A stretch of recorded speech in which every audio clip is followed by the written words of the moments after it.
I'm with Susan Sahouri from the Bethlehem Fair Trade Artisans. Now, Susan, what is Bethlehem Fair Trade Artisans? Thank you, Paul, for this interview. Bethlehem Fair Trade Artisans is a non-profit organization formed in 2009 to be an umbrella for the family-owned workshops, to be the window for the handicraft of Palestine, to bring it all over the world through the World Fair Trade Organization. And why were you started particularly? You know, my job before this, I was working with the mayor of Beit Sahour during the second Intifada, which is 2000 till 2005. And I got to learn my city more. It was really not as bad as COVID-19, but it was also bad 5 years. And during the 5 years, I got to know that the most vulnerable people are the handicraft producers in my city. So I decided to create an umbrella where for those who cannot reach the international market because of the language, the education, but are very talented.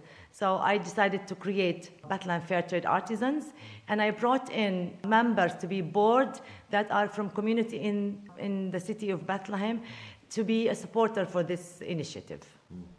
Now, since I last spoke to you, you've changed location, and now you have a craft village. Tell us a bit about the craft village. The Craft Village is one of our successful projects. It's 3 owned homes. 3 homes belong to people from Beit Sahour who are immigrated. This used to be a dump. It was a garbage, really. Anybody can throw something they don't want, they throw it here. So we, through the Ministry of Tourism and the municipality of Beit Sahour, they asked us if we can submit a proposal to renovate and what can we use them. So we thought of the Craft Village. It's a huge place, as you can see, where artisans can come here, where we have created a gift shop, we created a space, a conference room for locals and internationals. We created a homemade kitchen, which we call actually a fair trade kitchen, because it's where women, local women, come and cook for internationals to have a lovely lunch or dinner. We entertain locals and internationals in many different ways and show our culture through this craft village. So can people actually learn about the crafts that are being made here? Yes, of course. We have groups that come here and say we would like to work with women embroidery. So that means we arrange for them. We have a room upstairs where internationals and local women can meet and work together, teach each other. So most of the groups that come to us are solidarity groups, are groups who would like to learn more about just visiting the Nativity, the Holy Sepulchre. They want to meet the people of Palestine. And through this craft village, it's a place where they can come in and spend the whole day. They can go to the workshops themselves and learn and see how they produce a product. Yes. So people can actually learn a whole experience from the craft village. Oh, absolutely. Actually, any group that came to us went back and spoke about it and said, I want to come back. And they now, when people order from us, they don't order, I want this nativity. I want the work of Nidal. I want the work of Elias. So our visitors got to know the producers by their names because they visit them and they know what they produce. So they order by name now, not by code or by a number. So it's important that they actually get to see the product being made and they can see how it is made, and that encourages the producer as well. Yeah, of course. You know, the groups that come here, there's a transparency. We take them to the producers' workshops, and the workshops allow to sell because people like to buy directly. It is really, you know, when people go to the souvenir shops or when they go to Jerusalem in the souvenir shops, they just buy this gift, but the story behind this gift, they will never learn it. They learn through our fair trade tourism. When they come to Palestine and they meet the producers, then they remember, oh, 10 years ago I bought this nativity. Did you make this nativity? So it is really telling the story behind these handicraft that is sold as souvenirs in Palestine and in Israel also. It's all made by Palestinians. And the story behind it, when they know, they appreciate the product more, not just the gift to take back from the Holy Land. It's the gift and who made this gift. And this is what fair trade is all about. It's the humanity. How important is the Bethlehem Fair Trade Artisans to the local producers? I believe we have went very far since 2009, and now we are 2021. Bethlehem Fair Trade has provided many job opportunities for different producers. We have done training for them. We're giving them English language through Bethlehem University. We've given them internal management. We have discovered that most of the family-owned olive wood workshops, at the end of each year, actually they have no idea how much money they made, how much they produced. So we also supported them by managing their own workshops. At the end of the year, they need to know that they have made some profit, not BFTA, not the souvenir shops. They need to make a profit also. They need to bring their children to school. They need to provide for their families. So we created for them a whole new network. We export their products all over the world. So would many of these traders not have survived if it hadn't been for the Bethlehem Fair Trade Artisan? I would say 60% of the producers that work with us, yes, they have really actually have had a serious damages in the year 2020, definitely. Now, you also have traders who work in the area of disability. Tell us a bit about that. Yes, we work with I would like to call them special needy groups with different handicaps. Some are with their mind, some are their body. We have 4 major groups in the Bethlehem district, and these groups have survived through creating new products. We have the felt, we have the recycled cards, and they are groups actually supporting this sector, which is actually 10 years ago, if I remember. This sector was completely ignored.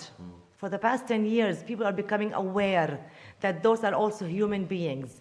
And through the handicraft, through the products that they produce, and we try to sell for them, our network.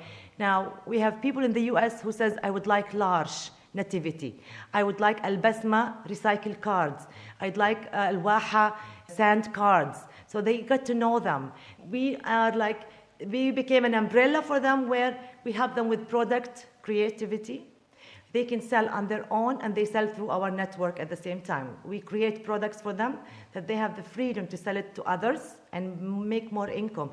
So, and also the community in Palestine are becoming more known. They know more about these groups, and they are even, the new activities being happening now with the special needy groups are amazing. They are part of the community, and we try to make this happen even more.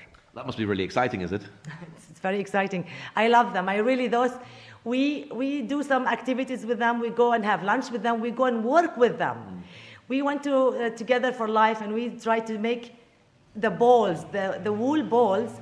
I tell you, they are faster than me. I mean, I'm working with them, and like, she's faster than me, and yet she's a special needy group. And I mean, I got tired, and she doesn't get tired. She's working, making a ball.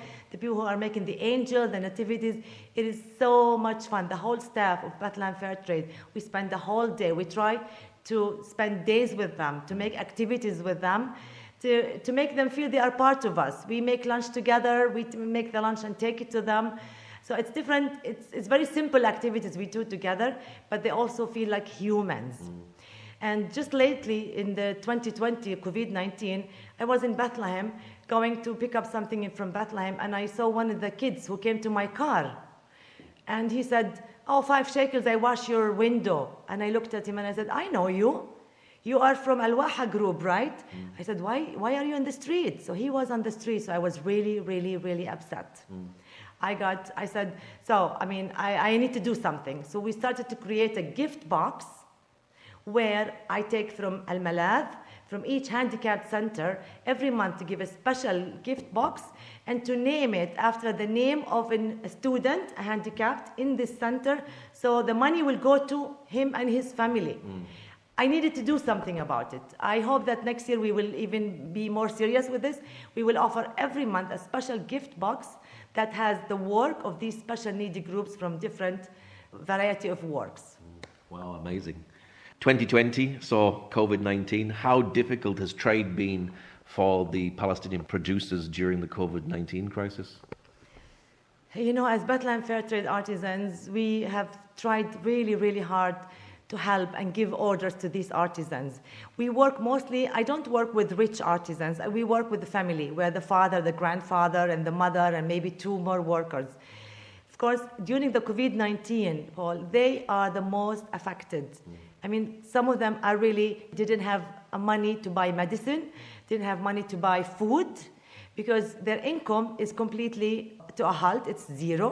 They used to sell through souvenir shops. We sell through BFTA. And they sell also through friends who are living abroad, which, of course, we know that the COVID-19 has affected the whole world. Now, through BFTA, we had some dedicated fair trade partners all over the world who committed themselves to make orders despite knowing that they might not sell. But they said, Suzanne, we want to continue ordering from you. Maybe not in the big amount we do, but we still. So we gave some of them some work, but we could not, unfortunately, give many orders for 2020. Our sales have decreased about 45%. Wow. So this is like, if we count, we work with 53 family-owned workshops and with the 4 special needy groups and women. If we talk about women who do the embroidery, who work from home. So, of course, we have tried, I called Caritas Jerusalem and I said, please, my artisans need food. So they gave them food packages, but that's not enough. I mean, the handicraft sector, the tourism sector in the city of Bethlehem is the #1 income generator in the whole city. Now, of course, our government has given so many promises every day. I mean, our Prime Minister, Mohammed Shia, will say there's 13 million, there's this, and we want to help them. They have never received any kind of support whatsoever. I mean, I know the people I work with, they have not received any kind of support. And this is not reality. We pay our income taxes. They pay also income taxes. They pay their fees to the government. So the least, they can get some money at least to provide the basic food for their families. We have a big issue now coming up. Meeting with the artisans last week, we have most of the laborers who used to work in these workshops. You know where they went? They went to Israel looking for a job. And now you tell them, I have an order. Can you come back to work? You know what they tell me? I'm sorry, Suzanne. I get 400 shekels per day working inside Israel.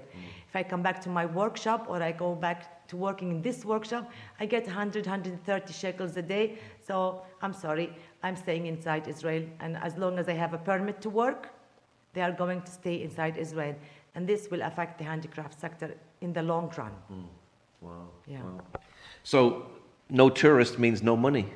No tourists, no money, no income for guides, for the tour guides, for the hotels, for the staff of the hotels, for the artisans, for the souvenir shop owners. I mean, some of them may have survived the 2020, but 2021, without any support, they will not survive. Yeah.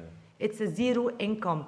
That means hundreds and hundreds of families in the Bethlehem district as specific have no source of income at all. So the money they saved, even the souvenir shop owner, who is rich, yes, but also he has 60 or 80 staff he has to lay off at the end of the year. Yeah. He has his family to provide for. The cash he has now is spent. Yeah. And now, of course, at the end of the year, if 2021 will not, we don't believe that 2021 we will have visitors because this situation, yes, it's affecting the whole world. But in different countries, in Europe, in the US, people are getting help from their governments. We are getting no help from our government. So it's a very sad situation. It's a disaster. It's not very sad. It's really, it's sad, disastrous. How can I describe it? I mean, Paul, I can tell you so much because I know the artisans. I mean, they call me, do we have an order? If I ask an artisan to make me 10 of this, they are happy to do it, even if it costs $10. Yeah. But it's some money for them. Yeah. I cannot describe how sad this situation is. It's the most terrible. I went through the first intifada, the second intifada, but this 2020, disastrous, the sadness that I have seen among families is devastating. What sort of crafts does Palestine produce? The major handicraft, which is 200 years old, is the olive wood, of course. And we know that the workshops are mostly located Bethlehem, Beit Sahour, Beit Jala. Of course, the ceramic in Hebron. We have the olive oil soap in Nablus. We have embroidery, which is actually done all over Palestine. Women embroidery from different cities, different decorations. These are the major handicraft. And the COVID-19 has actually brought in a whole new collection. As Bethlehem Fair Trade, we've always tried to say that you are in Palestine and not in China. So why decorate your Christmas tree with products from China and yet you can buy them from local women, artisans who are making the most beautiful decorations that you can support and buy. So the handicraft, the olive wood is number one, ceramic.